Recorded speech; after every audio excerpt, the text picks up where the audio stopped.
টকা নাথাকিলে জীৱনৰ 4টা কঠিন বাস্তৱ শিকিব পৰা যায়। 1. টকা নাথাকিলে কোনো আপোনাৰ কাষত নাথাকে। 2. সন্মানৰ মূল্য টকাৰ ওপৰত নিৰ্ভৰ কৰে। 3. টকা নাথাকিলে যোগ্যতাৰ কোনো মূল্য নাই। আৰু 4. টকা থাকিলে মূৰ্খবোৰো জ্ঞানী হৈ পৰে আৰু জ্ঞানীসকলো মূৰ্খ হৈ পৰে যদি টকা নাথাকে। জানুৱাৰী মাহে আমাক সপোন দেখুৱায় আৰু ডিচেম্বৰ মাহে আমাক বাস্তৱতা শিকায়। 2025 চনে আমাক ভালকৈ শিকাই থৈ গ'ল। সম্পৰ্কৰ বান্ধোন যিমানেই শক্তিশালী নহওক কিয়, যিকোনো মানুহ যিকোনো সময়তে পৰিৱৰ্তন হ'ব পাৰে। কাৰণ স্বাৰ্থ পূৰণলৈ মানুহে মানুহৰ আচল ৰূপ দেখুৱায় আৰু এয়া সপোন নহয়, এয়াই হৈছে বাস্তৱতা।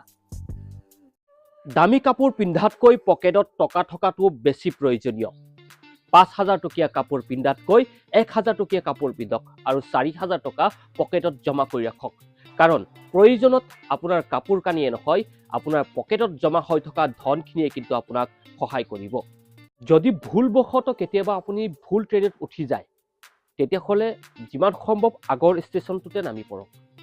কাৰণ আপোনাৰ বাট যিমানেই দীঘলীয়া হ'ব, আপোনাৰ উভতি অহাৰ ৰাস্তাও সিমানেই কঠিন হ'ব, সিমানেই কষ্টকৰ হ'ব। ঠিক একেদৰে আমাৰ জীৱন যাত্ৰাটো যেতিয়া আপুনি কিবা এটা ভুল কৰিব, সেই ভুলটো তেতিয়াই শুধৰাই পেলাওক বা শুদ্ধ কৰি পেলাওক। যিমানেই আপুনি পলম কৰিব, যিমানেই সময় অতিবাহিত কৰিব, সেই ভুল শুদ্ধ কৰাটো আপোনাৰ কাৰণে সিমানেই জটিল হৈ পৰিব, কঠিন হৈ পৰিব। সেয়ে ভুল এটা কৰি যেতিয়া আপোনাৰ অনুভৱ কৰিব বোলে মই কিবা এটা ভুল কৰিছোঁ, তেতিয়াই সেই ভুলটো শুদ্ধ কৰি পেলাওক। আপোনাৰ পত্নীক আপুনি কেতিয়াও সুখী কৰিব নোৱাৰে। অৰ্থাৎ এগৰাকী নাৰীক সুখী কৰাটো এই পৃথিৱীৰ আটাইতকৈ বেছি কষ্টকৰ কাম। এগৰাকী নাৰীয়ে বিচাৰে টকা আৰু সময়। যেতিয়া আপুনি এগৰাকী নাৰীক টকা দিব, তেতিয়া সেই নাৰীগৰাকীয়ে আপোনাৰ পৰা বিচাৰিব সময়। আৰু যেতিয়া আপুনি সেই নাৰীগৰাকীক সময় দিব, তেতিয়া আপোনাৰ পৰা বিচাৰিব টকা।